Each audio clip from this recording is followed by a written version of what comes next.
event, but that was not true at all. That was their bread as slaves in Egypt. This thin cracker, this flour and water, that was called the bread of the poor, the lechem oni. It was bread of the poor, and that was their common bread. And the thing is, they didn't even have time to make that before they left. They had no time to even make it. But it's not like they had never made it before. That was their food. And which I don't know, growing up for a long time thought, oh, the matzah was invented on Passover, but not so. This was the slave bread. And what's so amazing is, and if you look at some modern Haggadahs, they'll say it's the bread of the poor and it's the bread of freedom. And the reason we call it the bread of freedom is because this is happened on their rush to freedom, that it was baking in the sun or whatever, or they made it on their way out, or it happened. So it's got a dual meaning in the Seder. And in the beginning of the Seder, when we do Yachatz, we break it in half, remember? And we hide the afikomen. So the piece that we have in the beginning, that's the bread of the poor. And remember, we open our door, hold up that bread and say, halach ma'anya, let the poor, anyone who has nothing to eat, come in. We break that. So that half is the lechem oni, is the bread of the poor. The afikomen is the bread of freedom, which we eat after the meal, after we've celebrated, after we've recalled our rush to freedom, I would say, and our liberation. Then we eat the second half, and it's the second part of the explanation or definition of the matzah. So I thought that was very interesting, and I wanted to share that with you. And I see Brad has his hand up. Yes, Brad. Did you want to say something? Yes. Yeah, Rabbi, I have a kind of a different take on this that I shared yesterday. The relationship between Shabbat and Pesach. Okay. And, when we think of Shabbat, we typically think of Genesis. But what if we were to think instead of Egypt, where we were working every day and every night? So, in a sense, if you don't observe Shabbat, metaphorically, you're back in Egypt. And that's the connection with Passover. That's interesting. So you're not taking advantage of your freedom, is what you're saying, or your ability to rest, and Yeah, because yeah. we're working 7 days a week. Because in Egypt, we were working 7 days a week. And now all of a sudden, we're back in Egypt when we work 7 days a week and don't observe Shabbat. I think that's beautiful. I love that idea. Also, I think it's Shabbat. Pesach is tonight, so I hope you don't mind that we're sort of focusing on Pesach today because I think it's interesting and relevant. The word for Egypt, Mitzrayim, has another meaning. Does anybody know what that meaning is? Rebecca, Restricted or constricted? are narrow places. Narrow. Yeah, narrow places. Mitzrayim are the narrow places where we're constricted or restricted. So it's interesting. It's a metaphor for leaving Mitzrayim and having freedom. And at Passover, we also often modern liberal or progressive say Haggadahs will ask us, what is our Mitzrayim that we're leaving or we're hoping to leave from?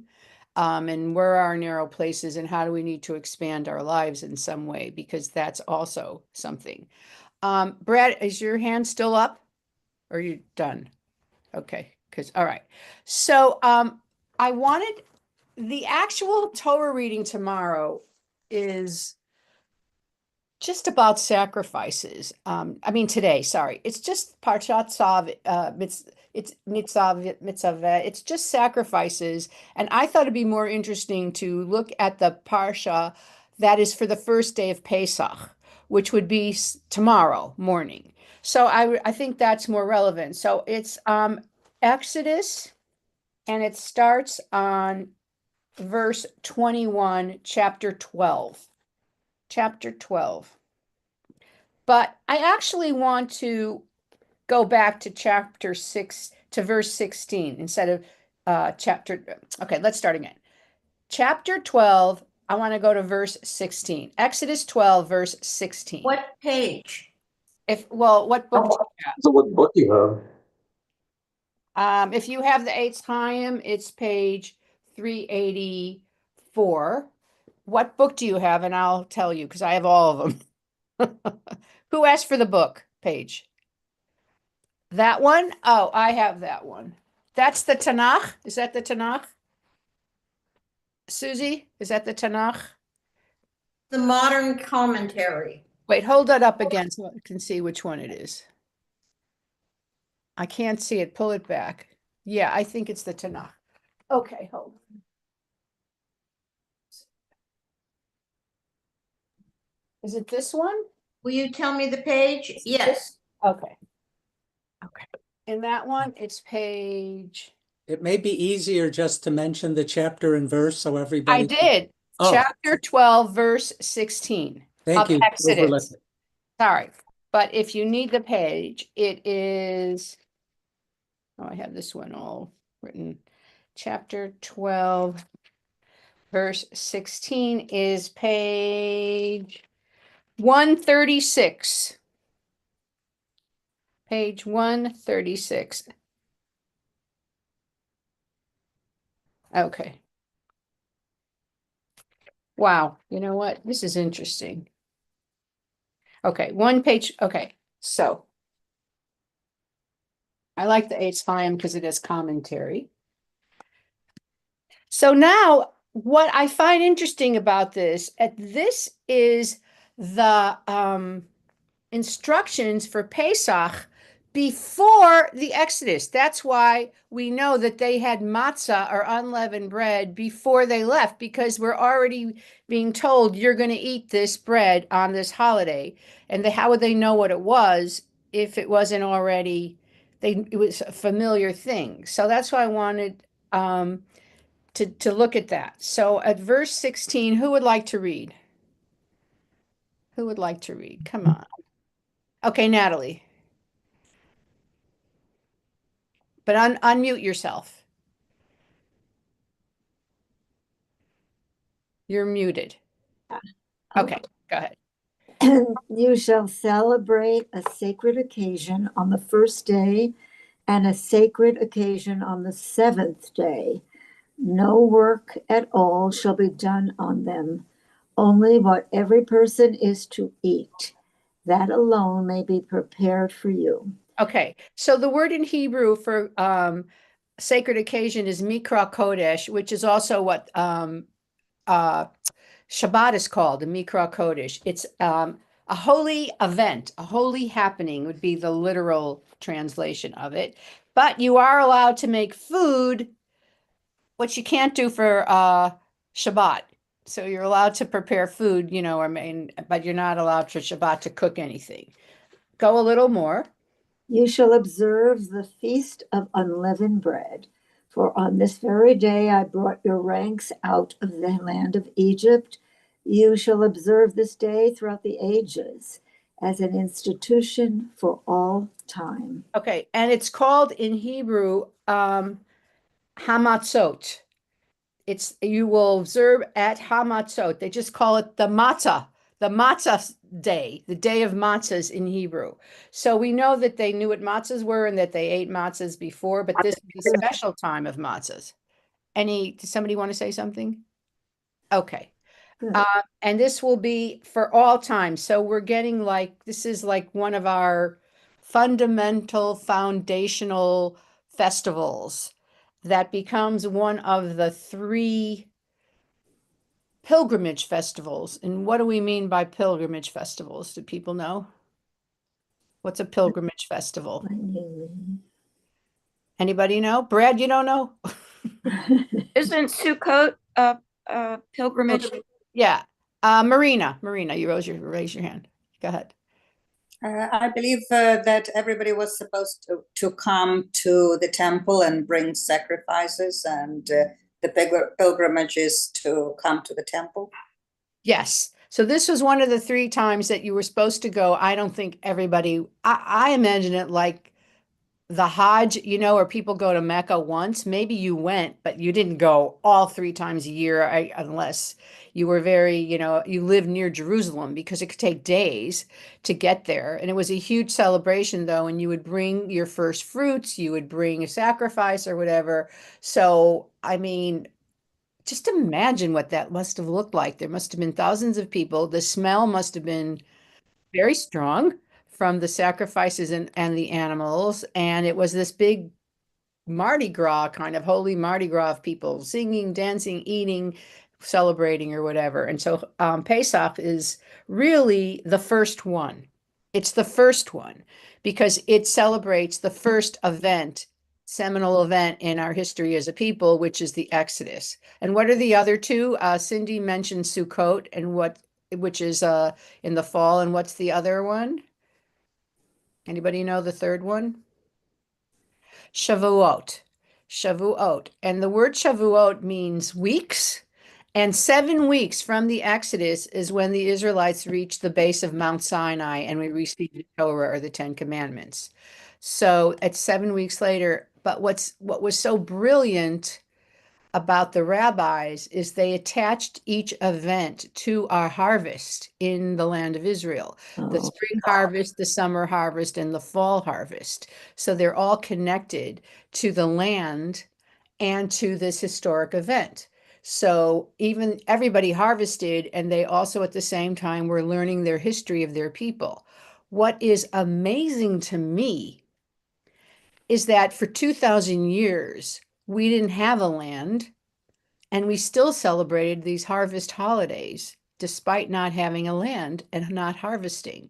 And that was because there was an attachment to the historical event at the same time. That was a brilliant invention of the rabbis to link the two so that we would be always celebrating the land and our history, even when we weren't in the land. So I find that amazing. very Okay. good.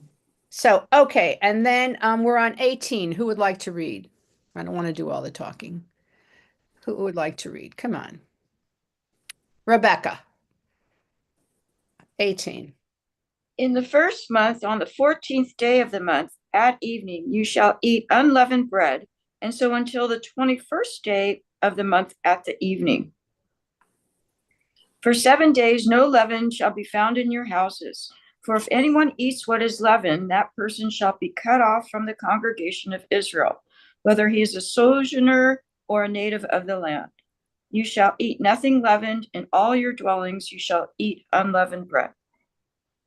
Okay, so, why do I'm curious, and I don't necessarily have a total answer. Why do you think it was so important that you would be cut off from the community if you ate leavened bread? Why is that so strong, such a strong rule, would you say?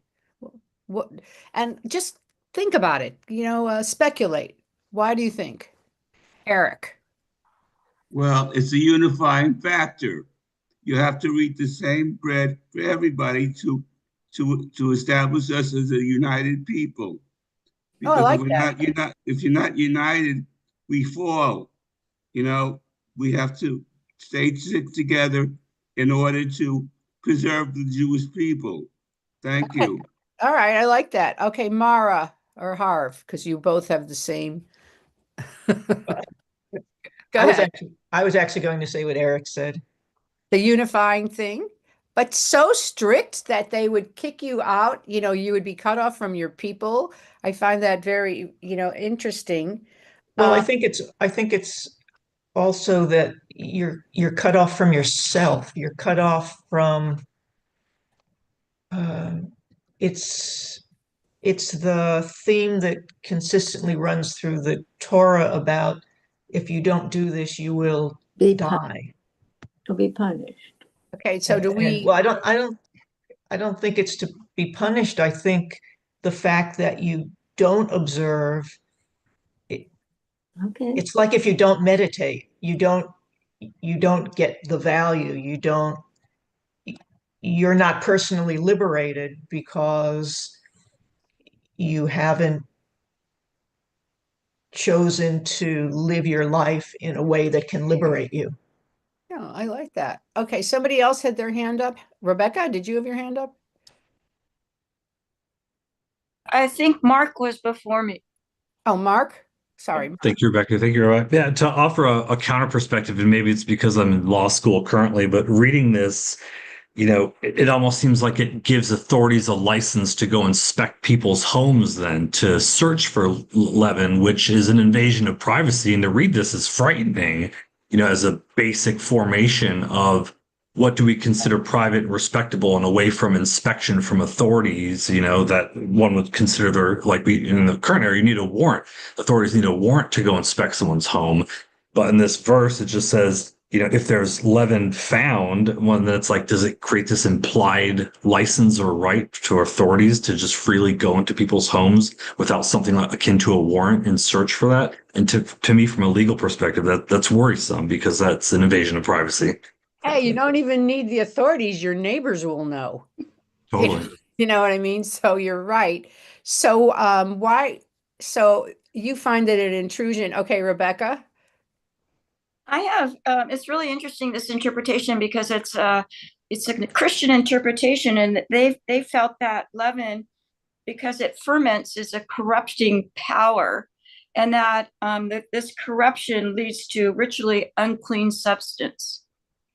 Well, that's interesting. I've heard like a midrash that bread is, yeast, it's puffed up. You're puffed up, and this makes you humble. This reminds you of your slave roots by eating, this kind of slave food, that it reminds you. And even the rest of the year, in medieval times or ancient times, white bread was an incredible luxury and the sign of wealth and whatever. So this is to bring you, I've heard that. So this is interesting. David. Yes. Well, I don't know how many times it is, but it's many times in the Torah that God reminds us that, remember, you were slaves in Egypt, you escaped from Egypt. And so that is so important that it is repeated so many times that the consequences of not remembering it, not obeying it, of being exiled from your community is not really that drastic if one looks at the importance of Passover as a whole. I like that. I think I was sort of going in that direction too. I love all of these things, but I was thinking that, well, I'll wait till the end. Did somebody else said two other people had their hands up? Put your hands up because I can't, if anybody else wanted to say something. So I love all of these. I agree with you. And I also think, that this event is so seminal to our identity as Jews. I mean, really, it's the first we are transformed during the Exodus from like a band of slaves or a horde of slaves into a nation or a people. And this holiday is so important. And I also think, I've said this before, when the Israelites get the 10 Commandments, how does God identify God's self? I don't want to say himself, but I'll just say it for expediency. How does God call himself in the very first commandment? God says, I am the Lord your God who took you out of the land of Egypt. You shall have no other gods before me. And I think it's interesting that God does not identify God's self as I gave you the land of Israel, or I created the world, or I created you, or I'm the land, give you the land, any other thing. But God picks that event to say, this is my identity. I am the freer of slaves, of the oppressed. That's who I am. And so I guess remembering that, and we all talked about this, connecting to that idea that we were slaves and never forgetting that. And it is repeated. Remember, you were slaves in the land of Egypt 36 times in the Torah, more than any other time. And I love that number because it's double high. It's 2 times 18. So it's like life started, from this, and we need to remember others. Yes, David. So many Jews in modern times may not be observant, may not even go to temple on the high holy days. A lot of us do go to temple on the high holy days and maybe not anything else. But so many of them, of that subset of people, still celebrate Passover. I know people who are like that, and they still get together, the family get together for Passover. So for these thousands of years, and then for X hundreds of years, whatever, that we haven't been as observant as our forefathers and foremothers used to be, we're still celebrating Passover. And whether it's the 5 hour ordeal that I shouldn't say ordeal, that used to be when I was very young and my grandparents were around, or it's become more abbreviated as time goes on, we still celebrate it. We still celebrate it, and we still are part of the whole community. Okay, Rebecca. Excuse me, but Thank you, David, for mentioning that. Rabbi Ray had his hand up for a Oh, Ray, long I'm sorry. You know, it doesn't show it on here. Ray, so sorry. Go ahead. Thank you. Had to unmute there. And my observation was to your earlier point. My perspective, and I know that we have different perspectives in this group, is I encounter Torah and text generally as something I consider the creation of human beings. However divinely inspired it may be in whole and in part, but I do have that awareness, that relationship to it. It strikes me that something that is so observable a behavior as are you eating unleavened bread or are you not eating unleavened bread makes vulnerable the authority of God, in as much as the Israelites can immediately observe each other's behavior and recognize if there is not widespread or universal buy-in to this direction. And so perhaps a little skeptically, I have to think that somewhere along the telephone game that we used to play in grade school of what is the origin of this narrative and the text, everywhere from whatever God may have said to whatever Moses may have remembered and represented that God said, to whatever those retelling this narrative and compiling and sharing and repeating and garbling and redacting this text may have said, that the vulnerability of being able to immediately see, wait, that schmo is eating a loaf of bread here, that is not what God said, makes it fragile whether people are holding true to what this mitzvah and direction is.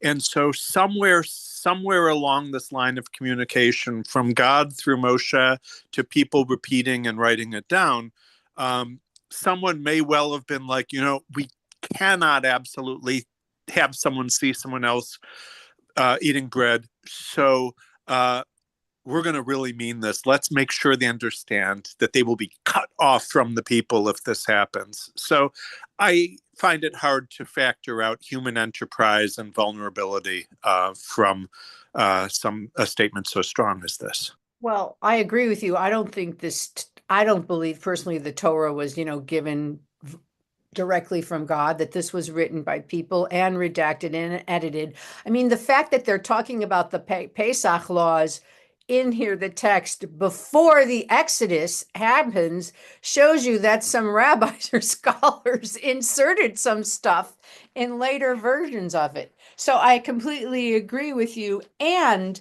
this cutting off certainly stopped. I mean, there's very little excommunication in Judaism. You have to be really radical, and no one does anything to us if we are not eating matzah. You know what I mean? But you're right. It was a way to emphasize you'll be ostracized by the community if you don't follow the rules, which is, I agree, a human edict or a human creation, because we know on a spiritual level that almost anything you do, you can make teshuva for. You can repent, you can come back, you can whatever. So I agree with you, Ray, is what I'm saying. I agree with you. Thank you. Rebecca. Well, now I've got two things. Going back to David, I was just thinking this morning that sometimes at least for me this year, the Seder feels like a Jewish Thanksgiving because the family's going here, some of the family's going there. Well, can you stop by here before you go over there? And it's just starting to feel like a Thanksgiving. And then also with what Ray said, there's some in my family since October 7th that don't want to celebrate the Seder. And it almost feels like they're getting cut off or cut out. They don't want to celebrate the Seder. What's the logic? Due to October 7th. But what? That we're not free is what they're saying, or what? They're pro-Palestinian. Oh. That has nothing to do with it. That's interesting. That's an interesting thing. Okay, did I leave anyone out that wanted to speak? Because I don't see any hands or I whatever. heard some, excuse me, Yes. when I went to a Catholic church, they give you a wafer that reminds you of the small object, the small matzah of Egypt. And I don't understand why that is in the Catholic Church. They give them wafer too. It's called communion wafer. So that's what I learned about the Catholic Church. When I went visit them, they like share Jesus with by eating the thing. They share God with them. That's what I gathered. Well, my understanding is that, first of all, the Last Supper was a Passover Seder. It was a Oh Seder. yes, I saw it in the painting of Leonardo da Vinci. That the Last Supper was a painting of the Last Supper by Leonardo da Vinci, which I don't know where it is now. But we But know that it was a Seder, and apparently at the Seder, and there's many interpretations, we're not going to get into it, that Jesus said, this is my blood, the wine, and this is my body, the matzah. And I've read interpretations where it's a completely different understanding of what Jesus meant. But since then, for the Catholic Church, they think you're literally consuming a piece of yes, Jesus thank and you, thank you, drinking thank you blood. very much.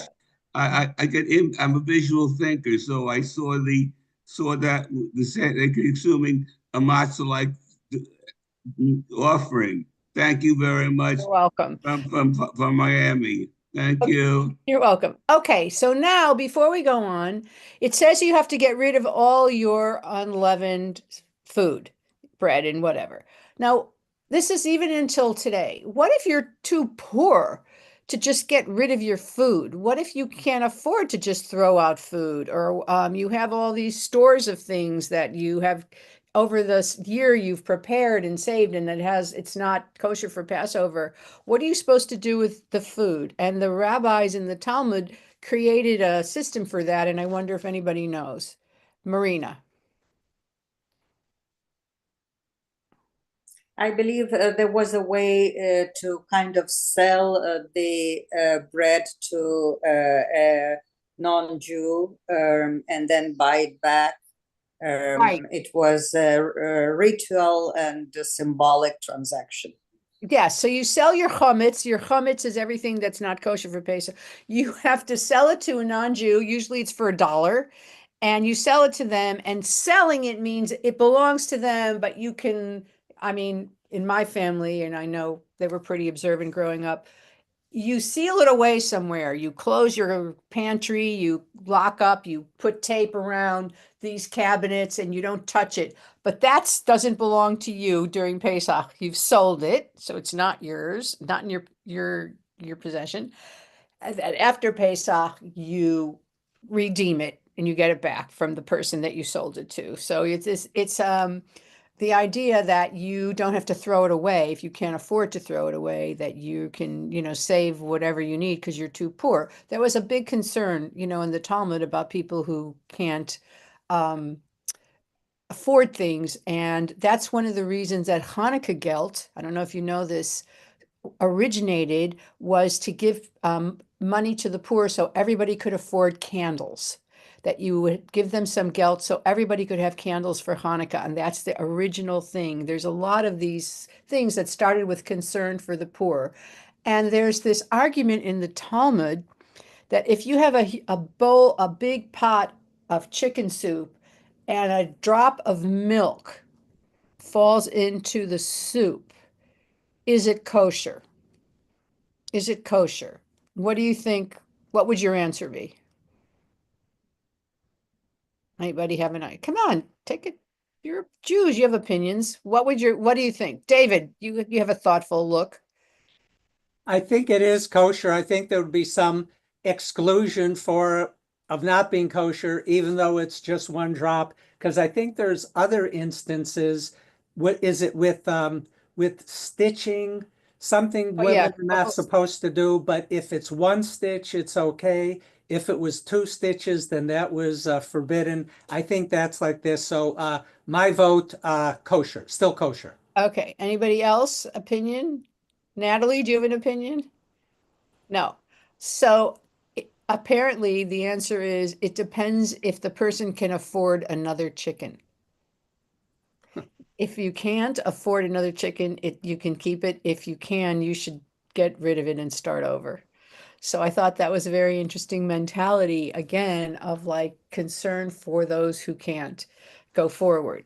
Okay, so let's continue. We said that you'll have nothing lemon. Okay, now we go to verse 21. So who would like to read?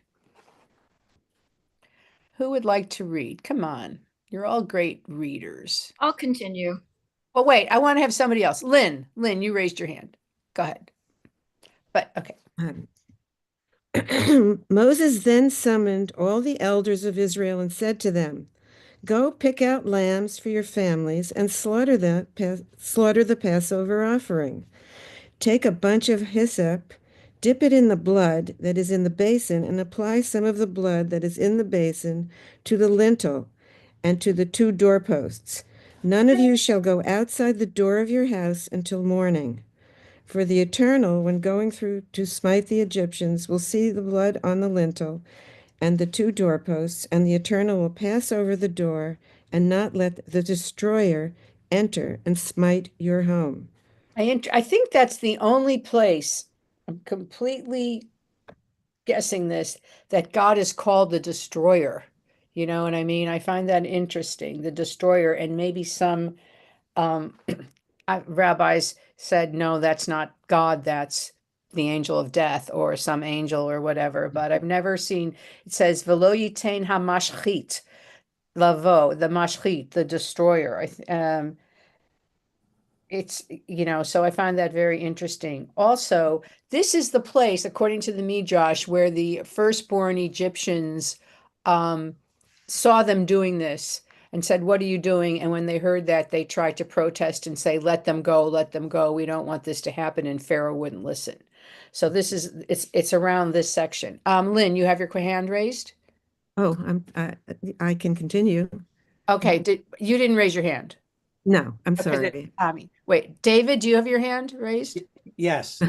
Well, why do we have to show God who the Jews are by putting blood on the door? Wouldn't God know anyways without that? Okay, I agree. So what do you think the answer could be?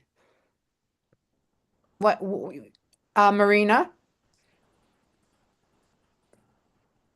Well, Maybe the destroyer is not God. Maybe the destroyer is a messenger that may not know everything. Okay, that's a possibility.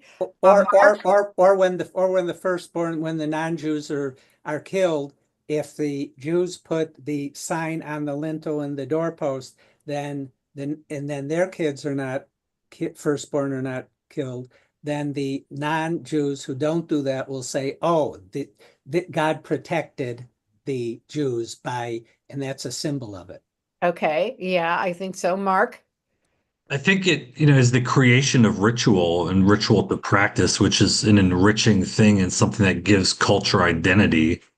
So it's a gift in a sense. And I'm fascinated with the hyssop plant. Why the hyssop plant? Is it dried hyssop or is it fresh hyssop? And is the nature of the hyssop such that it absorbs blood exceptionally well and paints it to a vibrant degree? I'm very curious. I think, hyssop is probably a long, stiff, it's kind of stiff, so it won't wilt when you stick it in the blood. You know what I mean? Some things would just wilt and fall over, but it's more, but, okay, Rebecca? This Bible says that hyssop, the foliage of an aromatic plant, because of its presumed magical powers, it was used for ritual purposes. Oh, okay. That's interesting. So I think going back to David's comment, partly he sort of answered it himself. It wasn't for the angel of death or God, it was for the people symbolically to say, oh, I mean, how do I know? I'm protected. So psychologically for them, it made them not fearful because otherwise they wouldn't know who was going to be struck, but also perhaps to show the Egyptians. It was a symbol, to show the Egyptians that they're protected or that their God watches over them. I think it was more as a communication to the humans than to the divine to have that. Why do we put a mezuzah on our door? Why do we do different things? It's to remind ourselves. And also in ancient times, symbolically protection, some kind of amulet or symbol or whatever. But I don't think God needed it. I think the people needed it. That's my opinion. Anybody, David, do you want to respond to that? I think so, and I'm wondering if the modern ritual of putting a cup of wine outside for Elijah is something similar. So we're not going to paint blood on our doorways, but that cup of wine is a symbol or a contemporary ritual. Well, the wine, the cup for Elijah is because there's this story or this belief that Elijah will announce the coming of the Messiah on Pesach. And so he's going to come maybe to our house to announce it, and we want to have some wine ready for him if he enters our house. We open the door and we hope that the announcer of the Messiah or of the Messianic age will come in and we'll have wine for him. And on that note, more contemporary now at times, we also, I don't know how many of you do this or know about it. I think some of you do. I know. We also have now a cup for Miriam. And it's called Miriam's cup, and it's filled with water. Because like Elijah's is for wine and Miriam's is for water, because Miriam, Moses and Aaron's sister, who was part of the trio that really uh, ruled or helped run the people, Miriam was always associated with water. There's a midrash that wherever she went in the desert, a well opened up and water there for the people. And we know that she danced by the seashore, and the Song of the Sea. And we know that she's the one who followed Moses along the Nile River to save him.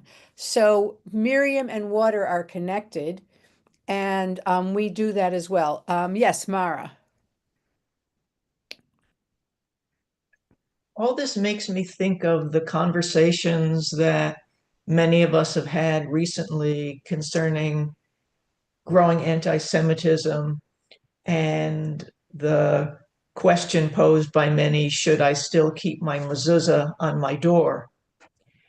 And when I think of the act of putting the blood on the doorpost, it's also an identification that I am a Hebrew, I am Jewish, and it then really becomes a very, very brave act that our ancestors did at that time, because it could have been used to create the equivalent of a pogrom back in Egypt, so that simply every Jew behind the door with the blood on it was to be sacrificed.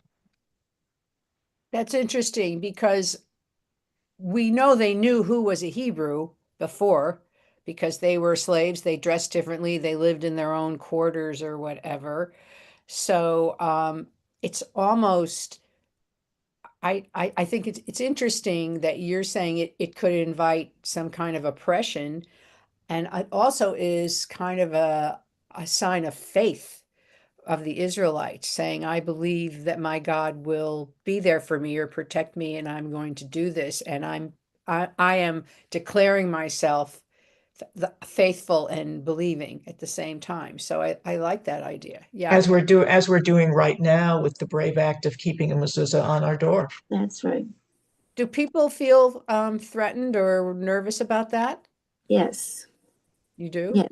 That's I interesting. thought about it a lot. I left mine on, but it's just kind of, I feel like it says Jew house, and anyone driving by that's anti-Semitic would know. But there are like 5 Jewish houses in a row where I live. So, Natalie? we have had discussions in this class before about blood, and many of parts of the discussion were that blood was evil in some ways, that blood was bad, that blood was scary, that at that time, blood was something that was not on the positive side. When women have blood every month and on and on. And here you're talking about putting blood on the door, which if it symbolizes the same thing, it doesn't sound good to me. You know, I mean, it sounds like what they're saying to the community. There's something bad about this, that what we're doing. You know, that's interesting because I never saw blood as bad. I mean, you know, in all the sacrifices, you have to spill the blood, and you have to, when you kosher something, you can't eat the blood. And I always understood it as because blood is the life force.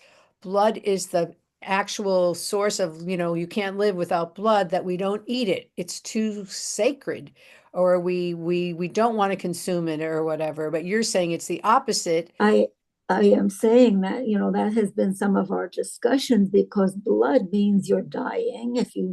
Blood means you're hurt, you know, people who have accidents, whatever. Blood, for most people, even today, don't want to go near blood too much, I think.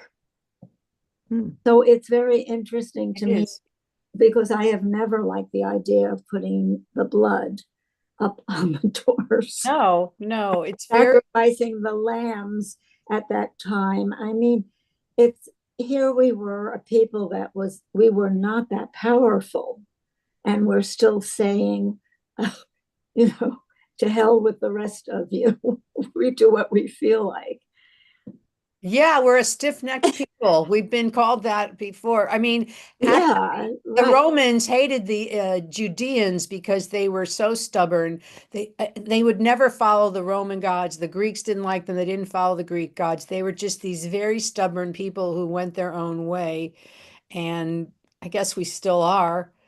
And isn't it amazing that we're still here? It's totally amazing. That is, to me, what all of this is about. When you think of our terrible history and what's going on with anti-Semitism right here in this country, in this day and age, and we're still here. Unfortunately, we have many, many people who have left our flock as a result of our history. And yet I think we'll always be here that's just seems to be, but people have left over the centuries. They've left and then constantly going, fleeing, constantly. You know, it's interesting. I teach adult B'nai Mitzvah, and my class has 8 students this year. Sometimes I have 14, 12, whatever. Some had to drop out because of their homes and the fire and whatever. But I recently learned that all of them have a non-Jewish parent. And a lot of them. Interesting. It's very interesting. Not all, one doesn't. The rest do. They all have a non-Jewish parent, and they all came to Judaism, and they didn't have that much in their home, or they had a half and half or whatever, but they all gravitated. So it seems like it's this cycle of going away and coming back, and one generation separates, and then their children, for some reason, or grandchildren rediscover. I had a couple where both the wife, raised as non-Jews, husband and wife, the brother of the wife calls up and says, I did 23andMe and we have a Jewish grandfather. She said, you're kidding. So she does it, and sure enough, they have a Jewish grandfather. So her husband says, you know, I'm going to do 23andMe. And he finds out he has a Jewish grandfather. And the two of them decide to look into Judaism. They start taking classes. They go to Israel. They converted and both had adult bar and bat mitzvah. And now Yeah. they're practicing Jews. I would like to know what people may think in this group. Does anyone believe that memory of history comes down somehow in the gene code? Well, they say trauma does. So why not other things? Okay. There's inherited trauma. I always say I'm a hypochondriac because of the pogroms. You know what I mean? So there's definitely, they know genetically, like Holocaust survivors, the grandchildren inherit the trauma from their grandparents, their children, or whatever. Yes. So there could be collective memory as well. So there is something also, at least with my generation, where I've heard many people say, well, I really don't believe in any of this. I don't really, but I cannot cut the cord. I cannot cut the cord. I know all the suffering that went on to have our religion exist today. I'm not doing too much, but I'm not going to cut. So I go Yom Kippur. And I wonder now, when in the schools, everything is happy and playing and wonderful, whether it's going to continue on if you don't have this feeling of, I'm not going to cut the cord. Do you know what I'm saying? If you don't know about the traumas that happened to us, that you don't have that reserve and strength of the Jewish people today, who are not going to give it up, even though they sort of think they should, but they're not going to do it. Well, that's why one of our commandments, it's not a tradition, it's not a suggestion, but it's a very powerful commandment, is you shall teach your children. That's right. It's our obligation to teach our children, That's what this is what this holiday, that's what the Haggadah is. Absolutely. At the beginning, you say, we read this book to tell our children. And and we have our children asking questions from the very beginning. Yes. We have our so it's that we have 5 minutes left. So do we read? I'm sorry, I only taught this class once before, and it's really a pleasure to teach it. Do we read the whole Kaddish list, or do we just chant Kaddish? What is the tradition in this class? Whole list. The whole list? Okay, let me get it. Hold on. Okay, hold on. Just a Thank you, Rabbi, for being with us today on such short notice. No, I had notice. Oh, okay. Well, it was a pleasure for you to be with us. It was a pleasure for me. Hold on. Let me just get it. Samantha. Thank you. This has been wonderful. Okay, hold on. Thanks so much. Wait a minute. Where is the... Oh my God. I'm sorry. I didn't print it because my printer isn't attached to the stupid thing. So I want to find the Kaddish list. Thank you. Oh, it's from Happy Karen Sameach. Fox. Thank you. Karen Fox sent it to me today. Here it is. All right. Kaddish. Here we go. Okay. So I'm going to begin with mentioning those who passed away during the last 30 days. The Shloshim, Michael Alkov, Rabbi Stanley Davids, Janet Gross, Herman Jacobs, Clara Kleinman, Marvin Levy, Lauren Lux, Helena Nath, Dawn Reingold, Jack Remoch.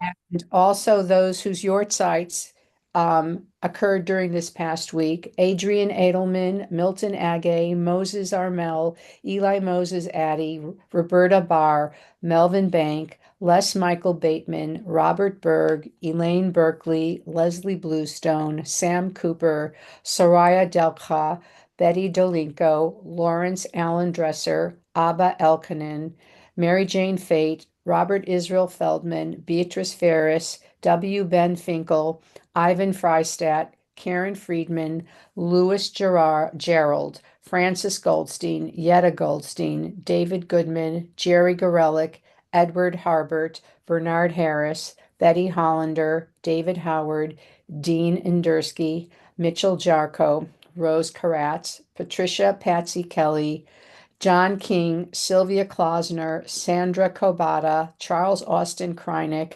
Dora Kreshik, Morris Lee Kurtz, Lynette Kurtzman, Bob Coit, Pamela Lever, Mark Levy, Alfred Levin, Morris Levine, Rachel Levitt, William Levitt, Barbara Littman, Marjorie Gold Magid, Lester Majafis, Michelle Maman, Helen Mayers, Edward McNamara, Leonard Miller, Dustin Mullins, my father, Leonard Nannis, Hannah Pushkin, Albert Rise, Ruth Resnick, Ethel Rosenfield, Ethel Schatz, Linda Schneit, Simon Schwarz, Manuel Siegel, Max Schaftel, George Schechtman, Christina Siegel, Hillel Silverman, Meyer Silverman, Katie Skluth, Mark Slangerup, Jay Small, Selma Sobel, Bella Steyer, Marilyn Stein, Seaman Vainstock, William Weil, Henrietta Weisberg, Eugene Jerome Weiss, Evelyn Weissman, David Wolf, Eli Wolf, Dorothy Wright, Julia Zellman. Are there any names to add? Any names to add? We also remember those who gave their lives defending the United States of America and the state of Israel. We remember those who have died in Gaza and Israel and all over the world, including Ukraine and Sudan and everywhere else. We remember those who've died from disease and from hunger, and those who have no one to say Kaddish for them. We take all of them as our own as we say Kaddish. Yitgadal v'yitkadash shemei Rabbah v'yalma divrach yirutei v'yamlich malchutei b'chayechon uv'yomechon uv'chayei kol beit Yisrael ba'agala uv'zman kari v'imru amen. Yehei shmei Rabbah mivarach le'olam omei omaya yitbarach v'yishtabach v'yitba'ar v'yitromam v'yitnaseh v'yitadar v'yitaleh v'yitalal shmei dekudisha brichu. Le'ela min kol birchata v'shirata, tushbachata v'nechamata, damiram v'yoma v'imru amen. Yehei shlama rabba min shamaya, v'chaim aleinu v'al kol Yisrael v'imru amen. Oseh shalom b'imramav, hu yaseh shalom, aleinu v'al kol Yisrael v'imru amen. Shabbat shalom, everyone. Chag Sameach. Have great Seders. Ask a lot of questions. Eat good food. Eat matzah. And I'll see you soon. Thank you, Rabbi. You're Thank you welcome. so much. You're Shabbat. welcome. Shabbat shalom. Bye. Oxameo.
So it's a subtle difference. Can you turn this thing off for me? Which thing? The Zoom.